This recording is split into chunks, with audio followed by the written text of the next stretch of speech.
America के राष्ट्रपति Donald Trump और रूस के राष्ट्रपति पुतिन के बीच हंगरी के बुडापेस्ट में मुलाकात होने वाली थी, लेकिन पुतिन ने मीटिंग से पहले ऐसी शर्त रख दी कि ट्रंप ने उनके साथ होने वाली अपनी इस मुलाकात को ही होल्ड पर डाल दिया। तो उधर पुतिन ने अब अपने परमाणु हथियारों की टेस्टिंग भी शुरू कर दी है। पुतिन की परमाणु फोर्स जल, थल और आकाश तीनों जगह अपनी परमाणु ताकत का प्रदर्शन कर रही है, यानी कि पुतिन ने पूरी दुनिया के लिए खतरे की घंटी बजा दी है। पुतिन ने यह बता दिया कि उनका हाथ एटम बम के बटन तक पहुंच चुका है, कभी भी ट्रिगर दब सकता है। अब सवाल यह है कि क्या पुतिन यूक्रेन पर परमाणु अटैक करने वाले हैं? समझिए।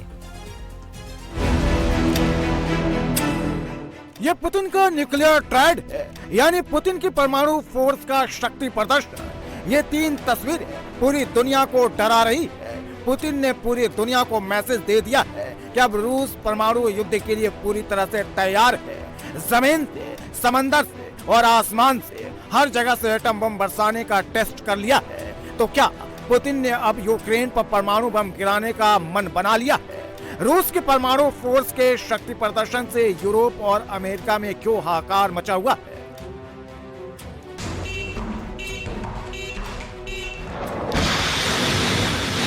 यूक्रेन के साथ भीषण युद्ध और अमेरिका यूरोप के साथ बढ़ती टेंशन के बीच पुतिन के एटमी ब्रिगेड ने पूरी दुनिया के लिए खतरे की घंटी बजा दी है।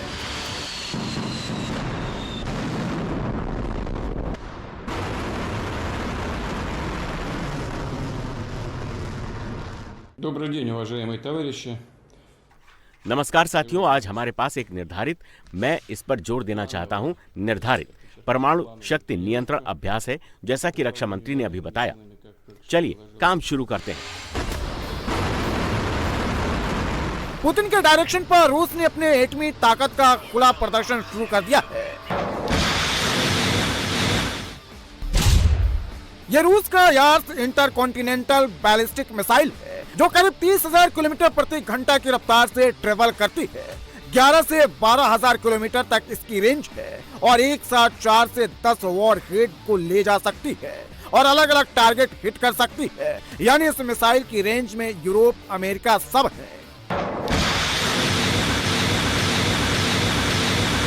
पुतिन की परमाणु फोर्स ने समंदर में भी एटम बम मारने की टेस्टिंग की। बारेंट्स सागर में तैनात रणनीतिक परमाणु संचालित पनडुब्बी ब्रयांस्क से सिनविवा बैलिस्टिक मिसाइल दागी गई। जमीन और समंदर से चुकी तो पुतिन की परमाणु फोर्स आसमान से भी परमाणु बम गिरा सकती है। रूस के परमाणु अभ्यास में परमाणु Tu-95 बॉम्बर्स ने भी हिस्सा लिया। Tu-95 बॉम्बर से क्रूज मिसाइलें दागी गई, जो सटीक निशाने पर लगी।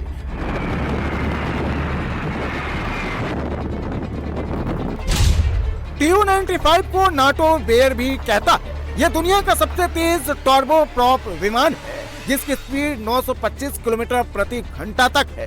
Tu-95 बॉम्बर 15,000 किलोमीटर तक एक बार में उड़ान भर सकता है। रूस इसे लंबी दूरी के मिशन अंजाम देने के लिए इस्तेमाल करता है।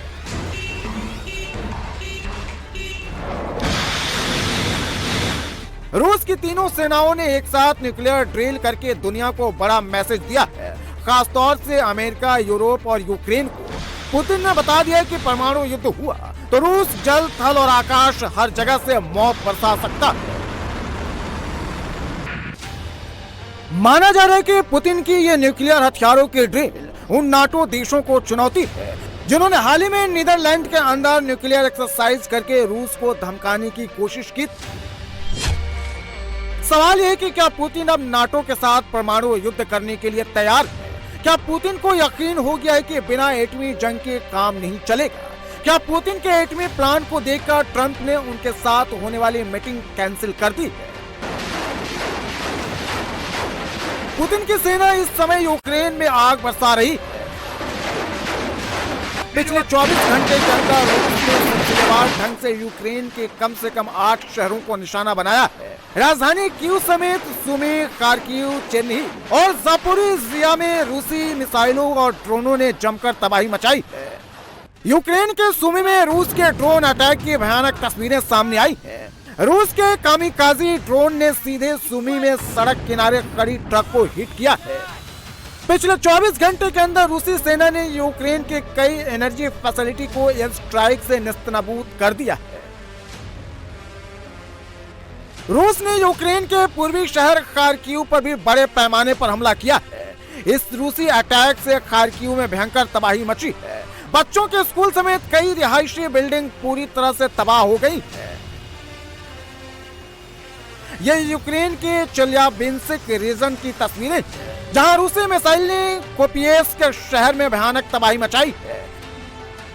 यूक्रेन के ज़पोरोज़े से भी कुछ ऐसी ही तस्वीरें सामने आई है। रूसी फौज की बमबारी में ज़पोरोज़े का पावलोवा इलाका पूरी तरह से धुआं हो गया। रूसी फौज के टारगेट पर इस वक्त सबसे ज्यादा यूक्रेन की राजधानी कीव है। रूसी मिसाइल और ड्रोन कीव को खंडहर बनाती चल रही है। ज़ेलेंस्की की फौज के पास पुतिन के इन हमलों को रोकने की ताकत नहीं बची है और अब तो पुतिन ने परमाणु हथियारों की ड्रिल शुरू कर दी है। ऐसे में ज़ेलेंस्की के हाथ पैर फूल रहे हैं।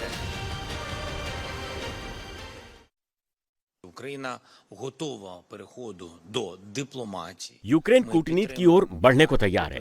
हम युद्ध विराम के पक्ष में हैं, हम कूटनीति के लिए तैयार हैं, लेकिन इस शर्त पर नहीं कि हमें कहीं से पीछे हटना पड़े और हमलावरों को अपनी जमीन और अपना इलाका सौंपना पड़े। पुतिन के कहर से बचने के लिए ज़ेलेंस्की ताकत जुटा रहे हैं। कभी भागे भागे अमेरिका जा रहे हैं, कभी यूरोप से उधार में हथियार मांग रहे हैं।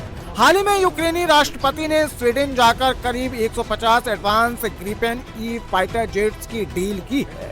लेकिन ज़ेलेंस्की को ये बात भी अच्छे से पता है कि जंग में अमेरिका की एंट्री के बिना वो रूस को पीछे नहीं हटा सकते हैं और अमेरिका फिलहाल ज़ेलेंस्की के लिए रूस से डायरेक्ट फेस ऑफ करने को तैयार नहीं है। यूक्रेन को अपनी घातक टॉमहॉक क्रूज मिसाइलें देने का वादा करने के बाद ट्रंप का इरादा बदल गया है। खैर, टॉमहॉक के साथ एक समस्या ये है कि बहुत से लोग नहीं जानते कि इन्हें चलाना सीखने में कम से कम 6 महीने, आमतौर पर 1 साल लग जाता है।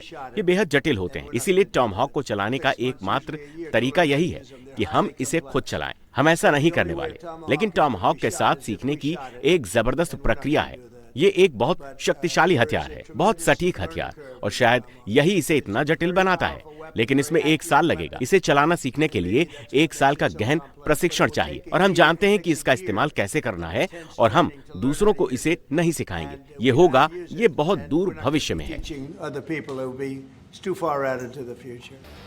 उधर पुतिन की उंगलियां न्यूक्लियर बटन तक पहुंच चुकी है, बस ट्रिगर दबाना बाकी है। परमाणु ताकत के मामले में रूस दुनिया का सबसे पावरफुल देश है। पुतिन के पास अमेरिका से भी ज्यादा लगभग 5000 से 6000 वॉर हेड है। इसके साथ ही टैक्टिकल हथियारों का जखीरा 1000 से 2000 तक है। रूस के न्यूक्लियर हथियार कैरी करने वाले न्यूक्लियर ट्रायड में ICBMs, पनडुब्बी लॉन्च बैलिस्टिक मिसाइल और सामरिक बॉम्बर्स शामिल है।